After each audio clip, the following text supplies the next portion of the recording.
Ты 20 лет в этой теме, Это да? было, ну да, уже 20-ку занимаюсь этим. Братцы, я приветствую всех и каждого. Прекрасный день. Очередное видео. Оно получилось спонтанно. Я приехал на шиномонтаж, где с Германии вообще нигде нельзя снимать. Все против.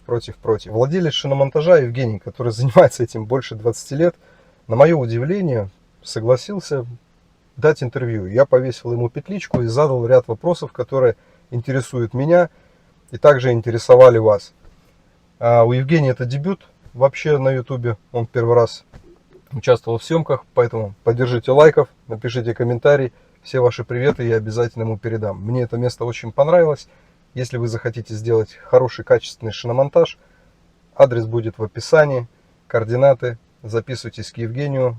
У него очень хороший техцентр, который выполняет не только шиномонтажи, но и в том числе ремонты автомобилей. Ну, когда потом при замене резины увидел, что Посередине, что всё съело, сожрало. я говорю: Саша, ну что ты сэкономил? Он говорит: Да. ну да, здесь надо посчитать. Давай Поэтому- пробежимся, то, что мы уже говорили, но я не записал, мне интересно. Люди спрашивают по поводу, вот сейчас мы натягиваем резину, а перед этим мы ее сбрасывали. Это уничтожает форт, который внутри? Нет, Есть в общем-то опасность? нет. Если это делать все нормально, не вырывать ничего, то есть, конечно, это надо осторожно относиться к этому. Смазку делать, смазывать все. Окей. Вот, в общем-то нет. Оно ничего не растягивается, потому что оно под большие нагрузки предусмотрено. Спасибо. И опасности, в общем-то, как таковой нет. Вот за это ребята и переживают, что происходит перетяжка, и говорят, покрышка портится. Да. Значит, Ну, это нет. неправда. Нет, конечно, есть такие специалисты, которые могут повредить резину, да, это, конечно, есть риск, этого риск есть, да. Ну, с дуру можно и все Да. что угодно сломать, да? Да. Какая у тебя самая нелюбимая машина в шиномонтаже? С какими колесами?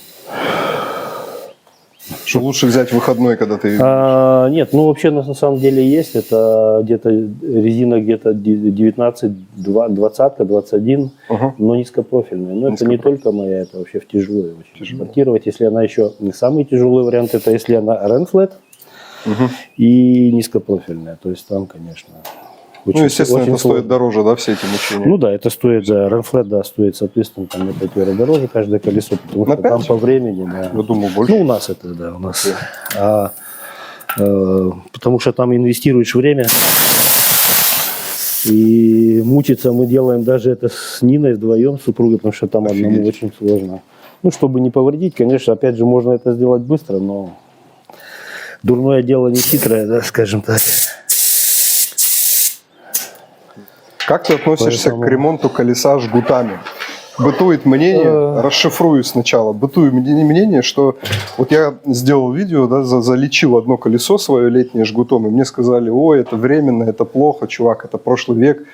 Как ты считаешь, это нормально? Вообще-то я тоже достаточно много сделал, да, их, но я скажу, да, действительно, как 50 на 50, то есть там нет 100% сказать, что это будет держать. Потому что во многих случаях это действительно как временно, да, сделано. Но в некоторых случаях люди ездят. Даже у меня товарищ был в России, ему проткнули там колесо шилом. Вот. И у него этот жгут он затянул, приехал с Белгорода до сюда и ездил еще. Здесь ко мне приехал. Мы поставили ему латку, потому что колесо новое было, да, поставили латку, там ездил. Вот я к тебе тоже приехал в прошлом году со жгутом, сказал: давай поставим что-нибудь хорошее. Я вот лето отъездил, ты посмотрел, сказал: ничего не надо, оставляем. Да, поэтому это нормальное, да? Да. То есть, как сказать, оно, да, конечно, надежнее грибок. Ну, вот он такой. Вот как гриб он выглядит. Все, я понял. Вот тут оно клеится. Да, то есть делается дырка, просверливается, и потом изнутри его, да, оно проклеивается, цементация с клеем, и потом протягивается. И потом он закрывает эту саму дырку, то есть вот это сама ножка, она закрывает вот влаги. Она вокруг себя герметизирует, и еще и вдобавок плоскость, которая... Да, вовнутрь слоев, там же многослойный, и не запускает туда влагу, грязь. Вот это все. Женя, а что делать с поролоном тогда, который модный поролон на электромашинах? Только жгут, грибок не поставишь. Там же ты видел, вот поролон это одно, еще есть вот такая вот, можешь посмотри, есть еще вот такая вещь, есть Сиаль Райфен. Сиаль Райфен? Сиаль, да. Вот они с покрытием специальным. Ух ты, елки. Это она так, это делается. Слушай, резину напоминает. Да, это такая как резина, типа такой как сырая, можно сказать, да, защита. Она затягивает гвоздь, то есть ты можешь. Ну, хотя варианты были, люди приезжали, все равно пропускало. Но ее заклеить очень сложно, этот слой убирать очень тяжело. То есть, спасибо, что показал, прикольно. Да. А дисбаланс он меняет? Вот ты сделал балансировку на вот этой покрышке, она не может от жары сместиться? Нет, он рассчитан так, что он не вытекает, то есть он консистенцию свою, они равномерно наносят, но это тоже дороже на порядок, да, то есть такой слой. Соответственно, это все стоит денег, да. Прикольно. Вот как один из вариантов, да, тоже такие есть. Еще хотел спросить у тебя, ты как специалист в этой области, всю жизнь учишься, знаешь это все. Вот знаешь, есть комплекты, которые трубочку вставляешь, и туда какой-то гель проникает в колесо ремонтный. Ну, среди новых машин сейчас эти комплекты модные. Ну, это уже давно. На самом деле это еще было с 168-х Мерседесов А-класса было. Потому что там клей, реакция с воздухом идет. При попадании с кислородом он клеится. Женя, опять же таки, поролон. Мне кажется, это не будет работать с поролоном. Нет, поролон это шумоизоляция только. Прикинь, вот там у тебя прокол в области поролона, и ты берешь этот чудо-состав вовнутрь, как он загерметизирует поролон. Да, это где на поролоне, да, по идее, наверное, не будет. Не будет. Не встречал еще такого. Не было, да. А вот был еще случай, что именно приехал человек, у него колесо сильно било, и получилось, что, скажем так, что здесь протектор почти новый, а с другой стороны он лысый. О, как. Когда разобрали, ну я сам такое первый раз видел, было интересно, когда разобрали, ну он мне рассказал, что он залил, был в отпуске, там ехал с Хорватии, ну и залил, закачал этот клей, там какое-то время машина у него стояла, соответственно была жара в Хорватии. И этот клей у него засох. И засох в одном месте, собрался, и получилось, то есть, ну, там вес. И этот вес, он говорит, било очень сильно, деваться некуда было. Он его назад переставил, приехал, и колесо было полностью лысое. И получился этот дисбаланс, он выбил этот кусок. Жень, для тесловодов скажи, пожалуйста, вот эти проставки, которые ты просишь меня все время не забыть с собой, для подъемника, шайбы вот эти, какую они роль выполняют? Потому что по факту на подъемниках есть резиновые проставки на твоем подъемнике и на всех остальных.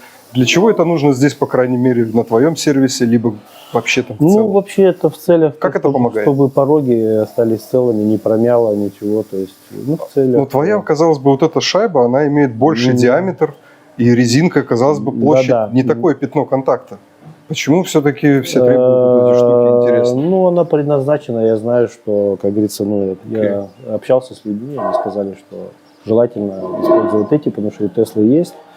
Ну, опять же, можно, конечно, и без них, но где-то деформация порогов будет. То есть лучше все-таки с ними, да? Однозначно. Спасибо. Ними, вот это прикольно. Жень, еще вопрос. Как правильно хранить резину? Слышал такое, что если положить вот так вот, как сейчас у тебя лежит покрышка, и еще добавить вот такую стопочку, то ты потом не сможешь банально накачать колесо, потому что сплющит колеса. Это правда или нет? Ну да, вот почему у нас вот стоят на полках именно в вертикальном положении, потому что они не сдавливаются. Все-таки это правда, да? Зачастую приходят баллоны, их приходится даже и невозможно одеть, приходится их расширять, даже они должны сутки стоять. Как ты их расширяешь? Взрываешь? Ну, делаем банально деревяшки, такие проставки. Вставляем, распорки. Распорки, чтобы они постояли, привыкли. Потому что когда сжатая, ну, есть специальный герец взрывать, да, то есть такая, как она, базука называется. Но даже она в некоторых случаях не помогает. Поэтому... Сколько эта услуга стоит? Расширить все 4 колеса, если я хранил неправильно? Ну, скажем, не стоит ничего, кроме времени. То, что люди вот приезжают, невозможно одеть. То есть тут надо смотреть, они либо машину оставляют, либо колеса. И... Ты берешь за это деньги дополнительно? Нет. Справедливо по отношению к людям, но по отношению к бизнесу, наверное, убыточно все-таки. Ну, это, как говорится, тоже человек тоже в этом не виноват, Уважаю, потому да. что присылают люди, да, это хранят гроссхандели, большие фирмы, Да-да. у них так миллионы этих резин, и поэтому, соответственно, так далеко не все хранят. Они в контейнерах, елочкой в основном. Ну, я был на этих складах. Еще вопрос. Есть разница в стоимости хранения просто резины, либо колеса в сборе, когда у тебя с дисками прям резина хранится? Ну, практически у нас это там практически минимальное. У нас Небольшая разница. Да, небольшая разница. Просто у нас идет в зависимости, конечно, от диаметра колеса, потому что, соответственно, нас занимает объем другой и вес резины. То есть, ну, если взять вот 19-е колеса, я даже не готов сказать, но 19, по-моему, нет. И когда 20-е колеса, они занимают намного больше места, и их поднимать, потому что мы это все вручную, можно сказать, вот поднимаем с краном. Опускаем каждый раз, это тоже сказывается за целый день, когда наподымаешься, натаскаешься. Это все на здоровье сказывается, поэтому, ну, там разница в 5 евро, то есть там не страшно, за 4 колеса. Да, конечно, конечно. У меня колпаки, я не боюсь, то, что если ты мне этот диск поцарапаешь, но очень часто ребята приезжают на шиномонтаж и думают, что им диск повредили, и они пытаются скандалить, хотя как можно определить, ты поцарапал диск, или, допустим, это сам клиент поцарапал? Визуально, ну, конечно, тут бывают случаи разные, да, но визуально ты видишь, когда ты заехал на бордюр, да, то есть там другое повреждение совсем другое. То есть, правильно я понимаю, если ты поцарапаешь, у тебя будет идет, вот в такой параллельной плоскости. Да, и он идет, потому что крутится, получается, перпендикуляра что, не будет, да? Мы ставим лапу, хотя здесь на наших гиретах стоит тут пластик, то есть не поцарапаешь теоретически, да, ну, все можно сделать. И он царапает, идет вдоль, когда ты идешь, он процарапает вдоль, а когда у тебя вот такое вот... Понял, спасибо. Это бордюр. Пауза ставлю. Жень, вопрос. Да? Часто. Приходится ли тебе проворачивать покрышки? Когда ты надеваешь резину, а видишь там у тебя за 100.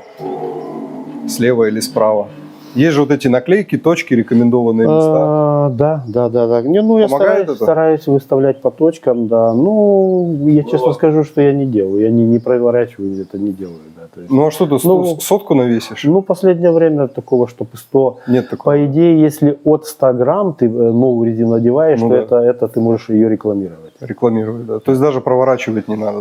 Пробовать. Да, то есть есть такое, если такое больше 100 граммов, у нас как бы есть на гроссханделе есть такой аншплухсфоль, от 100 граммов ты можешь рекламировать. Ну, огонь уже отлично.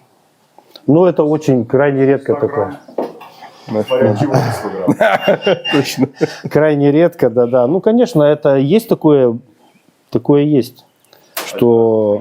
Резину Pirelli. Потому что это может быть и в диске, то есть в диске где-то утолщение, да, оно совместилось, теоретически, да, ты можешь провернуть и выровнять это. Да. Женька, а какая резина ты считаешь самая конченая? Если кончать конченые считать, то их много. Много, да. То есть на самом деле плохих много, а вообще считается самая хорошая Михелин. Мишлен, да? Мишлен, да, потому что у нее там гумми-мишунга, каучука много. Как и лауфляйстинг, то есть продолжительность поездки больше. Клево. То есть как бы... Ну, кстати, Nexon ты упоминал, она очень популярная сейчас, и она, кстати, по цене доступная. Да, она, ну, Ханкок это тоже южнокорейская резина, та же, просто они много инвестировали, сейчас она стала, как сказать, высокого качества, да, то есть в таких рангах, как Goodyear, там, Bridgestone. Вот, ну и... А я ее продавал еще там 20 лет назад, она была такая невзрачная, так ее никто не знал. Жень, часто бывает, что компьютер просит тебя приклеить грузик, ты клеишь, а он просит потом добавить. Есть просто неопытные мастера, которые не понимают, что, наверное, надо посместить его или еще что-то. Нет, ну бывает такое, что надо либо добавить, либо убрать. Ну, существует такое, я сейчас такой нюанс скажу, потому что меня часто даже специалисты из-за рубежа, ну, с Украины, в частности, ребята приезжали, которые шли на монтаж, и мы с ними спорили. Вообще, теоретически, это здесь, в Германии, старые грузики перед балансировкой надо убирать. Да, да. Но был один такой человек, он уже был, ну, дед уже, Так. который проработал на шиномонтаже, я с ним разговаривал, ну, мы с ним обсуждали такие вопросы, он сказал: Ойген, не убирай эти грузики, да, не торопись, потому что ты уберешь, и на его же место будешь опять клеить, ты должен зачищать, то есть это работа и расходный материал. И действительно, мне в жизни это очень много помогло. Ты я так делаешь? Да, я так делаю, да, Молодец. потому что я не убираю, я сначала прокручиваю, смотрю, если это нужно, я тогда убираю. Круто. Если он стоит в этой зоне, тогда да, а если нет.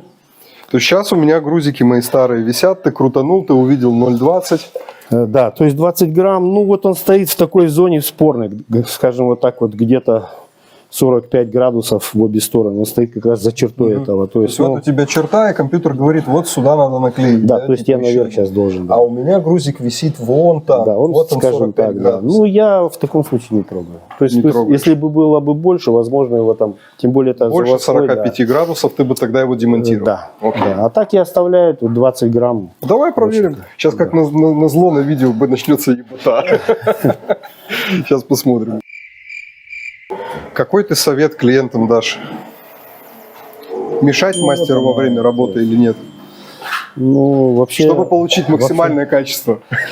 Желательно не отвлекать. Желательно, особенно когда в сезон. Сейчас у меня более так с работы могу себе позволить, а в сезон просто. Даже стараемся не запускать, потому что люди отвлекаются, соответственно, и ошибки из-за этого идут. Ты отвлекся где-то, не посмотрел.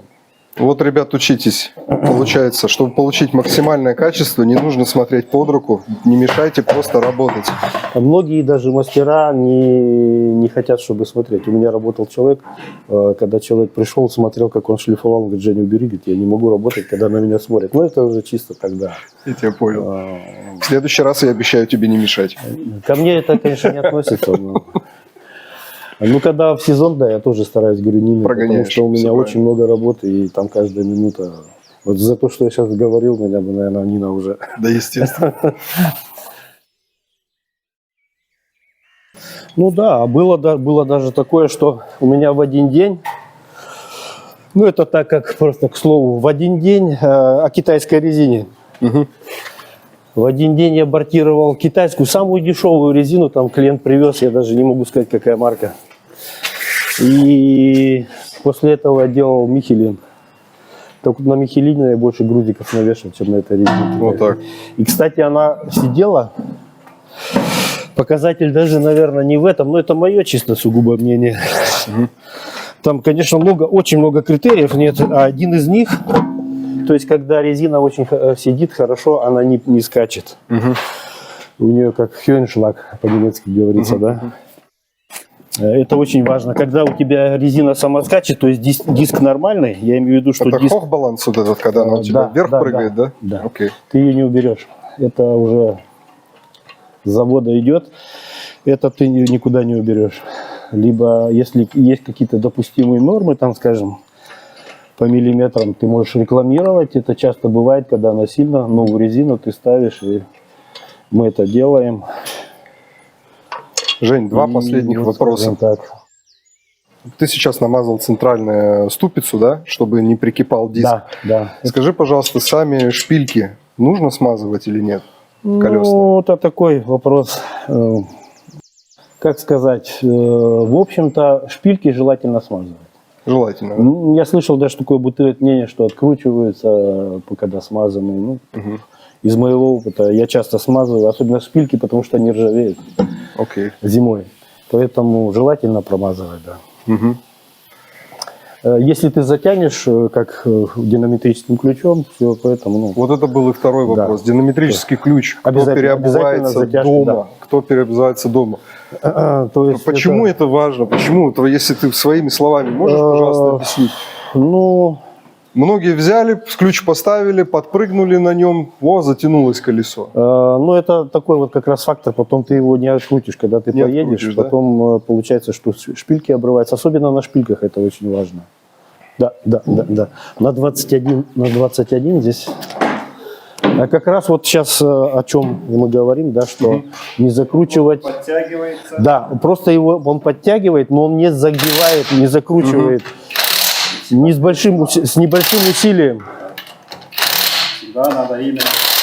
Потому что пистолет, если мощный, он забьет так, что ты даже будешь подтягивать, а он уже затянутый сильно. Покажи 2 секунды ключик. Да, вот он настраивается здесь, выставляешь Килограмма, да? Ньютон, да.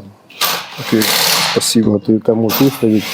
Ну, обычные машины 130, я ставлю 140, немножко больше. Потому что, ну, больше зихерхает. Мне, кстати, понравилось в прошлом году. Ты меня отправил, говоришь, колпаки не одевай, через 2 дня приедь, я тебе колеса протяну. Это тоже важный момент, да? Да, это тоже важный момент. Желательно, потому что в Германии даже это по закону, как сказать, ты должен подтянуть, сделать протяжку, потому что колеса просаживаются, садятся немножко иногда. Ну, это не 100%. Сергей, чуть-чуть подожди. Это тоже важно, да, потому что это тут, я говорю, можно примеров приводить кучу. Это надо отдельное интервью делать, потому что у меня случилось на автовозе. У меня были автовозы, раньше возили машины, поставили новые колеса. Через 100 километров открутились колеса на автобане. Крутились колеса. Были машины загружены с машиной, машины получили повреждения, сам автовоз лось повредил повреждения. Там было 4 с лишним тысячи шагов. И то, что не подтянули, и я обратился, они сказали, у вас написано, ты должен был подтянуть. То есть, конечно, здесь и была моя ошибка, поэтому я запомнил на всю жизнь, обязательно подтягивать. Да. То есть, такой был опыт печальный. Ну и давление, соответственно, воздуха тоже надо придерживаться. Люфтдрук, да? Люфтдрук, да. Люфтдрук. Это на многих машинах на крышке бензобака, либо на дверной, на крышке двери там стоит. Потому что это тестируется все, да, то есть. Ну, от этого много зависит. Во-первых, даже безопасность движения, потому что при слабом давлении машина ведет себя, ну, плавает, скажем, Жень, на дороге. полминуты твоего времени. Вот буквально недавно у меня был случай, на Тесле рекомендуется 2.8-3.2. Человек живет в зоне плохих дорог, и он делает у себя давление 2.4. При этом он говорит, у меня внешнюю кромку резины не жрет, вообще все замечательно, машина мягче и все такое. Вот ты считаешь, что это влияет на безопасность и нельзя занижать заводские параметры давления? Ну, я считаю, что нет, должно быть в пределах. Почему? Если ты ездишь по бездорожью с небольшой скоростью, тогда в этом случае, да, по снегу. Временно сделать. Временно, да. По снегу, по болотистой местности, да. Ну, потому что, во-первых, износ резины возрастает. Да.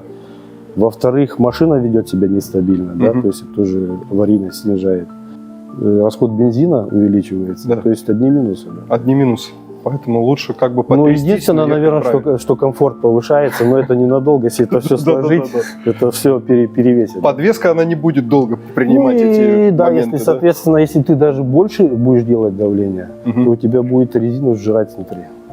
Больше давления изнутри, меньше давления по краям. Да? То есть у тебя, получается, выдавливает середину, и износ идет больше. То есть в этом случае у тебя износ резины опять же идет, что в том, что в этом случае только там по краям идет, а здесь в середине. Конечно, этот фар-комфорт понижается, то есть, ну комфорт при езде, да, скажем, жесткая машина становится.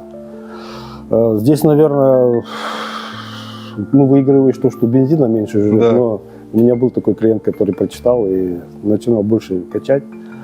Ну, когда потом при замене резины увидел, что посередине, что все съело, я говорю, Саша, ну что ты сэкономил? Он говорит, здесь надо посчитать. Жень, полезная информация. Спасибо тебе огромное, что поделился своим опытом сегодня. Да, пожалуйста, конечно. Я обязательно оставлю пометку, где я это делаю. Конечно, с Ульмом не так много смотрят, но по Германии очень много. Может быть, кто-то приедет и сможет сделать себе правильный шиномонтаж. Ну, если кто-то будет где-то в пути проезжать, конечно, пожалуйста, мы недалеко от автобана. Летом у нас очень много приезжают с автобана, с поломками, с колесами. Кстати, да, здесь автобан недалеко. Да, 3 километра. Поэтому, ребята, заезжайте, и вам Евгений и его коллеги все сделают максимально по-человечески, как это предусмотрено. Ребят, подписываемся на канал, приезжайте к Жене на сервис. Я думаю, вам было интересно. Если захотите еще, 1000 лайков навалите, я приеду, и мы что-нибудь вам расскажем.